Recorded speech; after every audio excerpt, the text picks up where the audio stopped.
3 months ago, a 3-year-old boy was mauled by a dog which left an infected yellow tennis ball-sized knot next to his eye.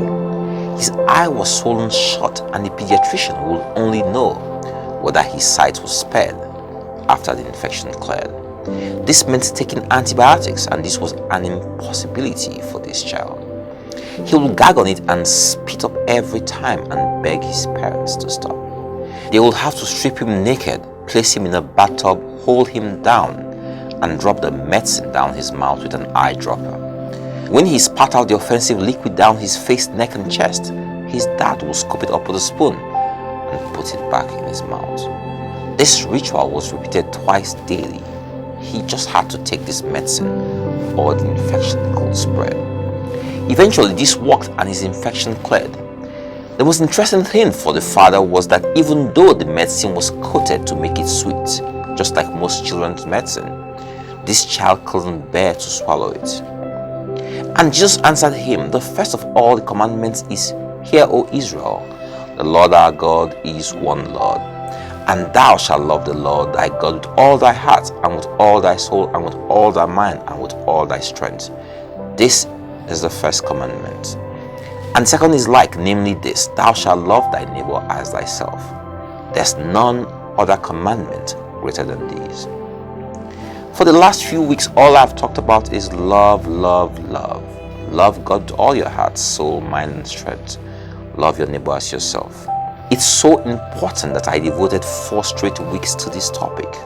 Lack of love is the bane of our society. Please look around you and tell me who wants to hear about God anymore. 80% will tune off once you start talking about God. They will share everything else but will never share this or any video that is talking about God. God has become that bitter pill we all need, but nobody wants to swallow. Therefore, most men of God quote the gospel with prosperity, blessings, and miracles so that people will come to church.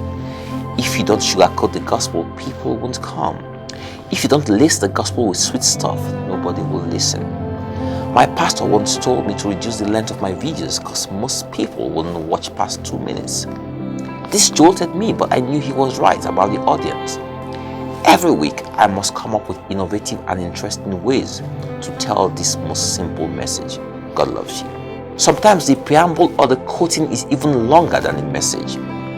Why this general apathy towards God or anything concerning Him?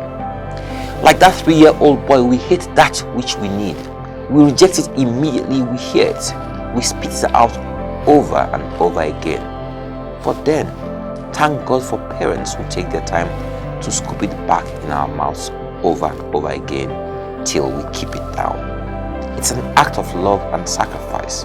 They do this because they know the consequences of you not taking your medication. This is the same act of love that's expected of every believer. God didn't give up on us, so we must not give up on those around us. We know that this gospel is life-giving and life-saving, so we must share it. We must not be deterred. For every time people reject you and your message, scoop it up and shovel it back down their throats. This is love. Imagine how that boy must have cried. Imagine how he must have begged. Imagine the commotion in that house.